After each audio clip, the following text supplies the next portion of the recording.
Hello guys, welcome back to another YouTube video. In today's video, we are going to be figuring out what is wrong with the Can-Am DS450. I just picked up this quad and the seller told me it needed a new battery and a fuel pump.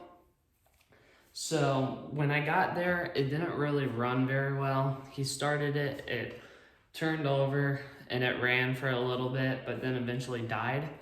So I've been researching some YouTube videos and I think I figured out what could be wrong with it. There's some fuse boxes up in the front. We're going to switch out and hopefully that will do the trick. So I'm gonna show you guys around the quad real quick and then we're gonna be tearing down all the plastics to get to the fume boxes. So let's get into it. So this is a quad. Here's the quick walk around. I don't really like in the front of the bike this LED bar. I am definitely taking this off before I'm selling it and putting it on to a new bike. And the bearings on the wheels are pretty nice. There's no movement.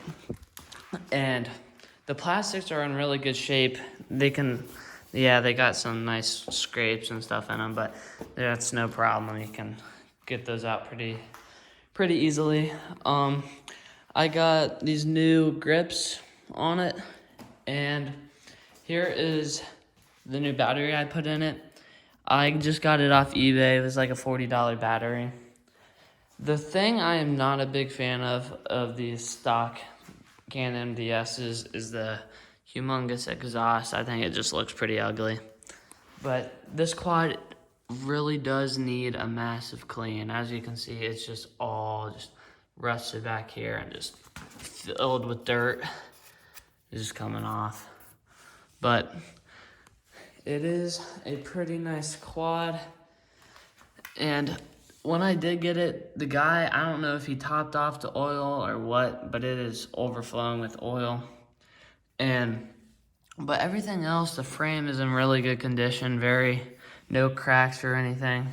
The nurse bars, really nice. I did check to make sure it shifted through all the gears, and it does turn on, the lights all work. Here is the LED bar up front. It's pretty bright, really good for trails. The lights all work. The lights would be nice to have LEDs in there, but it's all right. Can't be too picky. But the shocks are nice. The back brake does work. As you can tell, when I pump the back, it turns on. So I checked all that. All that works. So we're going to be, first off, taking off the plastics. So before we get started taking off the plastics, I want to show you guys what it sounds like trying to run the backfire and what we're going to be trying to fix in this video. So as you can tell, I'm going to try to start up the bike, and you guys will be able to hear what how it's like sputtering, it's like almost like it's not getting fuel to start. So I did pull the spark plug and it is not the spark plug. It looked like a good mix. So here it is.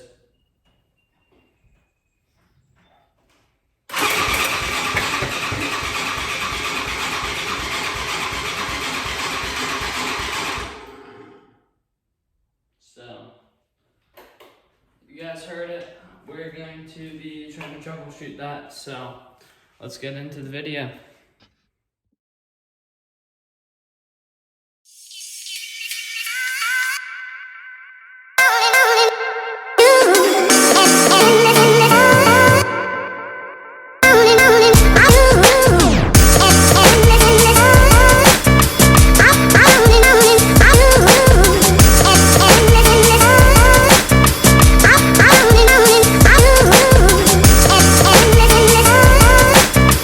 I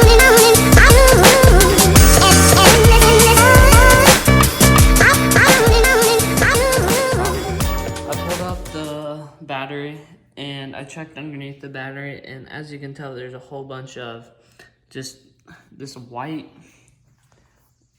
powder type stuff. So when I was starting it, it was having trouble. Anytime I clicked the starter button, it was like the starter wasn't engaging enough. It was kind of like sputtering, and sometimes when I hit the starter button, it didn't turn on. So I looked underneath the battery after I pulled, so I switched out these fuses. One's the fan relay and the other one's the fuel pump. And if you switch those out, and they're just known to go out on these Canon MDSs.